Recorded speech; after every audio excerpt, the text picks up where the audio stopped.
Hey everybody, this is a video on the basics of DUI sentencing in Pennsylvania. Exciting stuff. Alright, types of DUIs. There's more than one way to get a DUI in the great Commonwealth of Pennsylvania. There are alcohol DUIs, there are controlled substance DUIs. On particularly crazy nights, you can have alcohol and controlled substances all wrapped up into one DUI.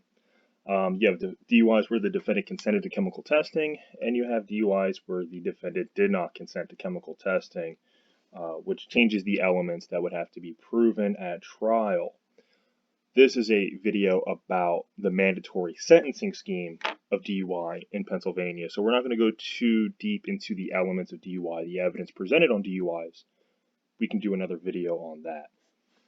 We'll start with alcohol DUIs. Alcohol DUIs are tiered into 3 different levels depending on the level of alcohol in the motorist's blood, right? The BAC, we've all heard this before. Each level carries a different mandatory penalty, a mandatory minimum. A mandatory minimum is a sentence the judge must impose if the defendant is convicted of a specific crime. It means the judge has no discretion to look beyond it, that the state legislature has bound his or her hands in how to impose the sentence. It is a very draconian measure, one that I do not personally agree with, but unfortunately, there is no legal argument against it if the individual is convicted of a specific crime.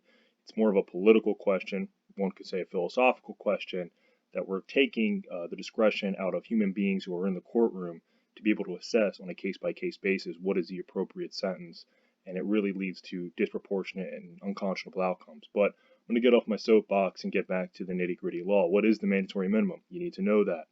So for a lowest level alcohol DUI, if the BAC of the individual is determined to be between a 0.08 and a 0.1, that carries a mandatory sentence of 6 months probation and a $300 fine if it is a first offense within 10 years. What's also important to note is that there is no automatic license suspension for this type of conviction if it is indeed a pure first offense. Which is interesting. You can get a DUI and have no license suspension, but you can get caught for speeding and get an automatic license suspension. So, motor vehicle laws all over the place. Middle tier DUI is a BAC between a 0.10 and a 0.16. That carries a mandatory sentence of 48 hours consecutive incarceration and a $500 fine. What that 48 hours consecutive is important is what it means is you have to do 48 hours consecutive. You can't do 24 hours on one weekend and then go back in and do another 24 hours the next weekend.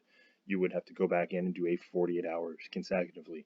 And then you get to the highest tier is anything above a BAC above a 0.16. That's twice the legal limit. If you are convicted of that, then the mandatory sentence for a first offense is 3 days in jail consecutive, 72 hours consecutive incarceration, and a $1,000 fine. There's one other type of DUI, one where the motorist does not consent to blood or breath testing. That's called a general impairment DUI. And the prosecution has to prove an additional element of actual impairment. If convicted of a general impairment DUI, the sentence is the same as one convicted of the lowest level BAC, and the mandatory sentence is 6 months probation and a $300 fine. So one major exception is if the motorist refused to consent to chemical breath testing, not roadside breath testing. So the roadside breath tests, those aren't admissible in evidence. They're not scientifically reliable. This is the big machine that they usually keep at the police station. So at this point, they've arrested you, they've taken you down, and they read what's called a DL-26 form to you, which gives you some information about whether or not to consent to a breath test. If you refuse to give a breath test, and it's determined that the police did have reasonable grounds to believe that you were impaired, and you are then subsequently convicted at trial or plead guilty, you would be sentenced at the highest tier, meaning you would be assumed to have had a BAC above a 0.16, which would get you a mandatory sentence of 72 hours and a $1,000 fine for a first offense.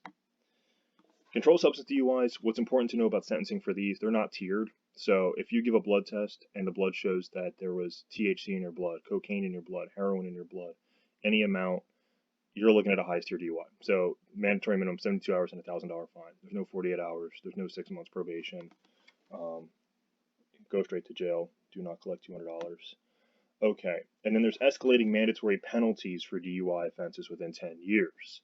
So if you're charged with DUI again after having already been convicted of DUI in the past, the mandatory minimum goes up pretty significantly, pretty quickly. So the next slide has a chart that explains what is the mandatory penalties for subsequent DUIs, depending upon the number of DUI it is, for the person and the type of DUI that it is. So, for example, a person charged with the highest tier DUI, and it's a third offense, then they will be facing a mandatory 1-year prison sentence. Mandatory, meaning the judge has no discretion whether or not to impose that. The judge would have to impose it if the individual is convicted of that particular subsection. So that would be a 3802C, and the person is found to have been convicted and sentenced on 2 prior DUIs, regardless of the level. It doesn't have to be a third offense highest tier, right? Like that you had 2 prior highest tier DUIs. You could have a prior general impairment and a prior middle tier, but if your third one's the highest tier, you're looking at a 1-year mandatory. Okay.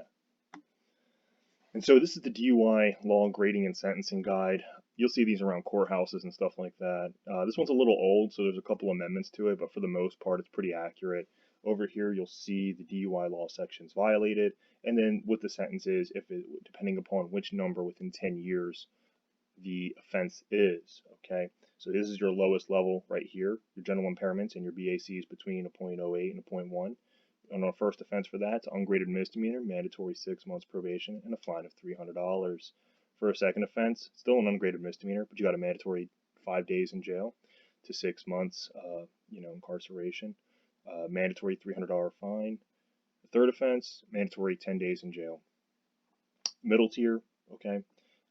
For this, your first offense, it's an ungraded misdemeanor, mandatory is 48 hours in jail. For a second offense, mandatory is 30 days in jail. For a third offense, mandatory is 90 days in jail. For a fourth offense, mandatory is 1 year in jail. That says misdemeanor of the first degree.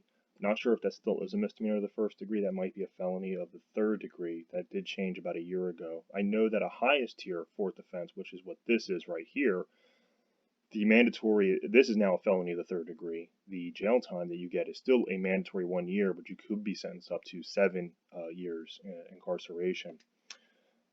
So that's pretty much it. I mean, take a minute to look at this chart. You kind of get the basics, the mandatory minimums. There's a lot of things that I didn't touch on here because I wanted to keep this video short, and I'll probably touch on them in other videos. One of them is ARD, the Accelerated Rehabilitative Disposition Program. That's a good program if you are a first-time offender and you have no other prior record. What it does, it keeps you completely out of jail, and if you successfully complete this program, you have no criminal record. It's sort of an understanding that people make mistakes and their lives should not be totally augmented by one mistake. So that's a good program. I'll do a whole video on ARD and what it is and whether or not you should probably consider it. The other thing to consider too is that there are other programs that might get, even though there's mandatory minimums, there's a thing called county intermediate punishment. This usually comes in the form of a treatment court, right? Either a drug court or DUI court. That can potentially keep you out of jail. Normally the requirements for that is that you have to be a county resident of the county in which the DUI was allegedly occurred. The other thing is that it has to be a certain number of DUI. If it's like a fifth in 10 years, you're obviously not going to be eligible. And you can't have a prior record that is significantly bad. There's going to be certain prior offenses that if you have crimes of violence or something like that on your record, that could potentially keep you out of the diversionary program. Some counties will allow you to do house arrest, some counties will not. Some counties say you can only do house arrest if it's in conjunction with drug court or some other treatment court. The other thing to consider too is that you still have to calculate your prior record score and the offense gravity score and look at the standard range, because if your prior record score is a 5 and the OGS, for instance, for let's say a second offense middle tier DUI, it's a misdemeanor of the first degree, the mandatory jail time is only 90 days.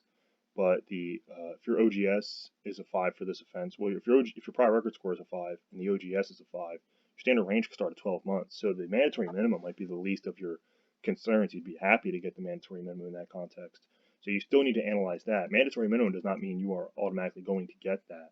It just means the judge, that sets the floor. It doesn't set the ceiling. So that's pretty much it. If there's anything else, you think that was important that I missed, I'll try and, drop a comment. I'll try and do another video on it. As always, this was not intended to be legal advice.